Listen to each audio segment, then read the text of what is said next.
name's Nick. Yeah, I'm one of the owners. I started planning this thing, probably more than 6 years ago now. It's a long road to get it up and running, but yeah, we've got a great little old warehouse. Used to be a panel beaters here in Maylands, which is an inner city suburb of Perth. And yeah, we've got a great little beer garden, a couple of bars, and full kitchen, full dining experience. Great chef, and it's been pretty successful so far. Been really popular with locals, especially, and we've been open about 6 months, and it was going really well, and then we just hit a wall with this coronavirus thing, and so yeah, it's a bit of heartbreaking situation, but I think we're luckier than some that having happened now, especially if it had happened 6 months ago when we were just about to open, we would have been completely stuffed. Now we've got everything established. We've got ironed out all the kinks. We've got a great team that we can keep going and really try to build that canning distribution side of it, and so we'll operate, I guess, more like a production brewery than a brew pub for the next foreseeable future. And hopefully we'll keep it alive. I'm Brody. I'm the head brewer. I've been brewing for about 6 years now, so this is my first head brewing gig. So it's pretty exciting. At the same time, very daunting. But I've learned so much in the last sort of 6 to 12 months. We spend all day talking about tank to tap. That's the future, right? And now we're working out. We just downed tools a month ago, and all 5 of us have jumped on what can we do to get beer to market around pubs being closed, which is the opposite of what we've spent most of our time focusing tech on. So it is really interesting practice in modern tools and e-commerce and trying to think on your feet, but wow, pretty blindsiding. Like I say, think on their feet and basically do what works. And, hopefully there's a lot of good that comes out of it, and people realize that, hey, we didn't need to be doing it this archaic way that we've been doing it for the last 20 years. We've got this potential for new avenues of technology and ways of thinking and that sort of thing. So, yeah. Do you get that feeling that it's going to hasten progress in some sense, that it's going to force change in a way that will get us to where we would have been anyway, but sooner? Yeah, it'll force us to definitely to innovate. And some of those innovations could be really beneficial. Sure. Yeah, I mean, it's forcing us to get to where we wanted to be. I mean, we were talking about canning sort of in 6 to 9 months going into summer at the end of the year. So, for us to bring that back, we've got to make changes to we had to make changes to our schedule anyway. So I guess from that standpoint, we're going to be able to do a much better job canning than we would have been able to do going into summer when we're at the height of, production schedule and that sort of thing. And so, Nick, I know that your background's in IT. Have you given any thought to e-commerce or direct to consumer? And do you think there are any of those kind of channels for marketing and for sales that could help in this situation? Yeah, we have set up an online store, and that found it's working really well. I think people love the idea of,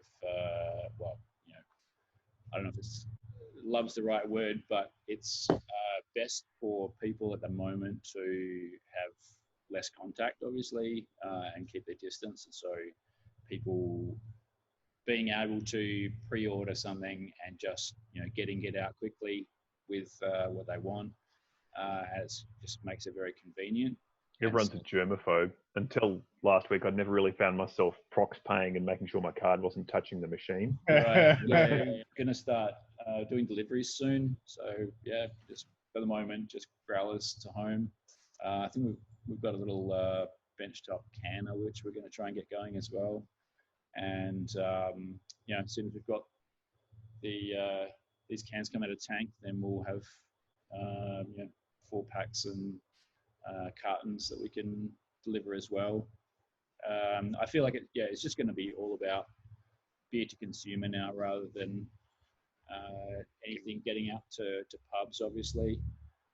And we'll try to maximize as much as we can selling out of our place with deliveries or you know, come and pick up, you know, looking like a bottle shop rather than a restaurant.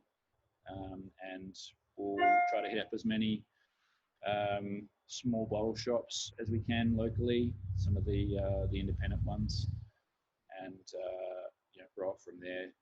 Just test it out. These ones, they're basically a mini keg. Beautiful. Standard 3-to-1, and you can opt to purchase this little attachment, which yeah, sure. Show us how it works, Brody. That'll connect you to a corny keg if anyone's got a kegerator at home. No way. So That's great. a little spear there, and yeah. So I use one at home. It works really well. So the hose comes off. It's got a barb. You've got a standard corny. Sorry, I'm trying to work out if you can see me or not. Yeah, it's Standard good. corny keg fittings. So, you know, gas in and product out. Have we got any of the canisters? I think they take the standard sort of cream charger sort of canisters. So, yeah, if you know, yeah. you can take it down to your friend's house and pour it there or whatever. Yeah, so hopefully they cotton on. Yeah. What volume are those little kegs? Well, 64 ounce. Yeah, 2 liters. They look a lot smaller than they are, but we did measure them out. So I was skeptical. Yeah, Compared to, they don't look as big as like, it's the same volume as this. Can you see the volumes? They're both the same volumes inside. So Wow. yeah. So we're doing a variety. We've got a whole bunch of these ones as well, and these little squealers, which are pretty trendy. Oh, how's the uptake been on those takeaway growlers? And Pretty good. Like better than I kind of expected. I was sort of skeptical that many people would want to come in and just buy growlers, but you know, considering there's no bars to go, that's what people do now. So people can come into the brewery to pick up, or is it delivery? Yeah, we've got an online shop, and people are doing sort of pre-orders and things, which means, you know, we have time to clean and fill it, and they can just come in and pick it up. The local support has been really good as well. There's a really good, I guess, community around us, and people want to support local businesses and keep them going. I guess there's a silver lining in that everyone is in the same boat. You know, it's not just hitting the hospitality; it's literally hitting everyone. Everyone's got to sort of band together and you know, make it through this. You know, basically everyone has to do it together. It can't be dribs and drabs of people trying to will the rest of the population through. Everyone's got to support each other, and I mean, Maylands has quite a nice community. It's quite locally orientated. There's a few other bars in the area, and I think people are really getting behind us, which is really nice. Yeah, there's a really supportive sentiment out there at the moment, which is good to see. To predict what's going to happen over the next year, we can take, you know, our very best educated guesses and go on that for the time being, but it's anyone's guess what will happen and what further, you know, monkey wrenches are going to be thrown into the works. You know, certain parts of industries being closed down because something's failed, or they've been shut down by government, or who knows what. That's going to be hard, and nobody can really predict coming trends in consumer behaviour either. I think we just need to pay really close attention to what's happening and get onto it and adapt quickly. We ran a story in episode 2 this morning on pop-up licenses, temporary liquor licenses, Yep. and we were discussing the topic of how to get brand outreach and to be able to go out and take product in a way that you can shed product at full margin retail as well as build your brand. Do you think there are any opportunities for you guys to do that local to where you are? We're trying to get a temporary occasional license to sell products that are not our beer at the moment. And we've discovered that they're not available for people with a producer's license like we do. So that's one difficulty. But we'll take every opportunity that we can get. And some of these things you just need to argue your case on getting those licenses. And they'll, I think everybody's pretty, people want to be supportive, so they're going to be lenient and try to help you out because they know it's a tough time. I'd hope so. Let us know if you think any of your good customers need some draft dispense machines, and we'll send some over. And then you can, I'm not sure where you stand on kegs at home, but it's always possible. Yeah. There have been in WA at least some restrictions on alcohol sales, so volume wise. So I'm not sure what the rest of Australia is like, but at the moment we're looking for some clarification on that as well, so we can potentially sell corny kegs to people. We're allowed to sell, is it 10 litres? Yeah, 10, 11 litres of beer at once. So okay, I'm thinking high gravity Baltic porter with a soda stream. There's no mention of ABV at all. So I hate to be that guy, but all we can do is play the game the way it's set. Yeah. You can, maybe we could sell 10 litres and give 10 litres away for free or something. Also, virtual happy hours and those kinds of things will start to become more common, like the house party app and these kinds of things.